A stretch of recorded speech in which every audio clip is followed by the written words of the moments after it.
young boy and his mama. I believe it was in New York, one of them fancy highfalutin towns.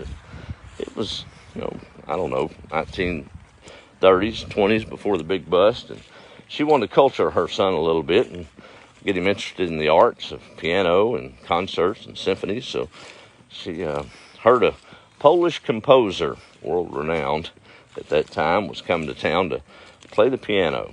So she bought tickets for her and her son, went to the concert hall, and the boy was mesmerized at the size and the beauty.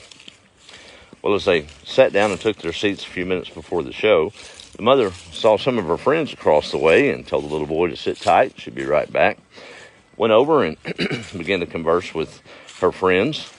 Well, little boys, as they do, was restless, and he got up and was wandering around looking at the beautiful concert hall, and he come upon a door he couldn't read with a sign that says no admittance. Well, he went through it, and he was gone. The curtains drew back as the lights dimmed, and the concert pianist was about to take the stage, and the mother took her seat. To her horror, her son wasn't there. To her further horror and embarrassment, she looked up on the stage, and there the beautiful Steinway piano sat, and her little boy on the stool, pecking out the simple one-note tunes of Twinkle, Twinkle, Little Star. It was a place filled with decorum, so she couldn't dare run up there on stage. She didn't know what to do. About that time, the composer came from backstage and hurried there to the little boy, knelt down beside him, and he simply whispered in the little boy's ear, "Don't quit.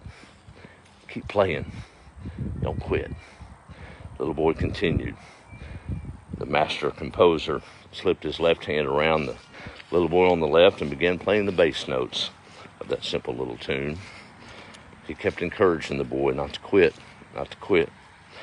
The simple melody began to fill the concert hall as the master wrapped his arms around that little boy and began to fill in the notes of that simple tune. Beautiful melody filled the air. The crowd was speechless. Not many can remember the rest of the complicated arrangement played that night, but they remember that Twinkle, Twinkle, Little Star. So oftentimes in our life, God asks us to just step out on faith, to try to make a difference. My goodness, we've got a lot of light bearers on this page these days.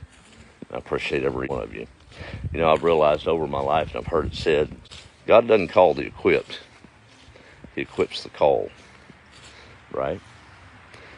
So when you pause for that moment and you see that person that looks like they're in need, maybe they just need a little smile, a word of encouragement, take the first step.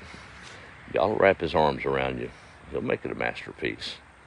We just have to start pegging out the notes that we know and all that we can do, right?